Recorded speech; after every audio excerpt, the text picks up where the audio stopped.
అసలు నేను భగవద్గీత మీద వీడియోస్ చేయడం ఎంత దాకా కరెక్టో నాకు అర్థం కావట్లేదు.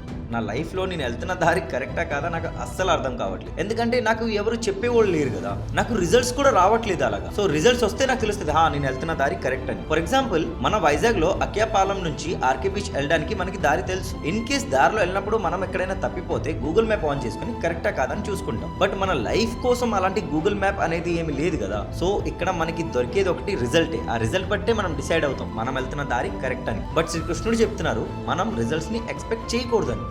ఎలాగిలాగా? చాప్టర్ 4 శ్లోక్ నంబర్ 15లో శ్రీకృష్ణుడు అర్జునుడు చెప్తున్నారు, పార్థ నువ్వు మొదటి వ్యక్తివి కావు. నీకన్నా ముందు చాలా యోగిలు, చాలా ఋషులు నేను చెప్పిన ఈ స్పిరిచువల్ నాలెడ్జ్ని, ఈ స్పిరిచువాలిటీని, ఈ డివైన్ నాలెడ్జ్ని ఫాలో అయ్యారు. దాంతో వాళ్ళకి మోక్ష దొరికింది.